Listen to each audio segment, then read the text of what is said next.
Hello friends, Jayashree किचनमध्ये आपलं स्वागत आहे। आज चॉकलेट ट्रफल केक ऑर्डर आलेला आहे, त्यामुळे मी आपल्याला चॉकलेट ट्रफल केक दाखवणार आहे। त्यासाठी मी चॉकलेट प्रीमिक्स 350 ग्रॅम घेऊन स्पॉन्ज 8 इंची टिनमध्ये 180 डिग्री सेल्सिअसवरती 35 मिनिट्स बेक करून घेतलेला आहे। त्यानंतर त्याचे पूर्ण थंड झाल्यानंतर स्पॉन्ज मी त्याचे समान 3 लेअर कट केलेले आहेत। तुम्ही 2 लेअरसुद्धा कट करू शकता, असं काही नाही, त्याला 3 लेअरच पाहिजे। आणि मी ट्रफल बनवून मी फ्रीजमध्ये सेट होण्यासाठी 2 तास फ्रीजमध्ये ठेवलेलं होतं।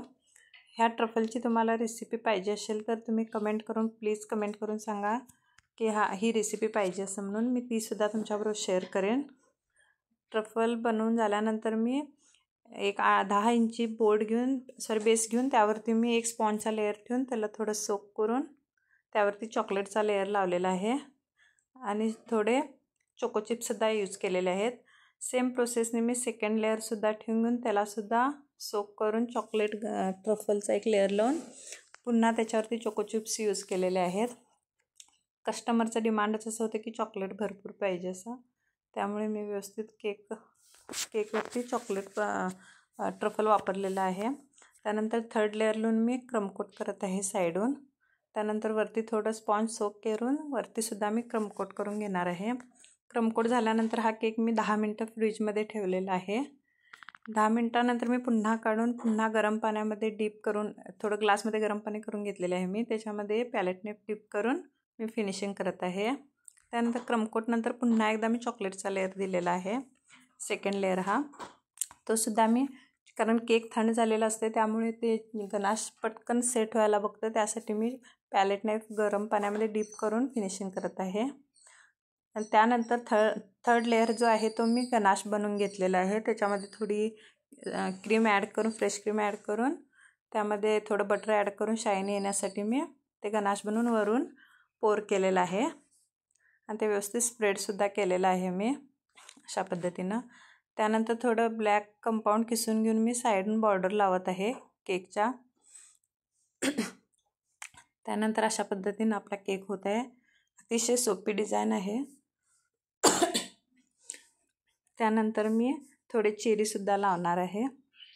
अशा पद्धतीने चेरी लावून मी गनाश संपलेला आहे म्हणून पुन्हा एकदा ट्रफल बनवून मी ते बीट करून घेतलेलं आहे मशीननं, त्यामुळे त्याला ब्राऊन असा कलर आलेला आहे। आणि एक बॉर्डर राऊंड अशी बॉर्डर मारल्यानंतर केक असा सुंदर दिसत आहे।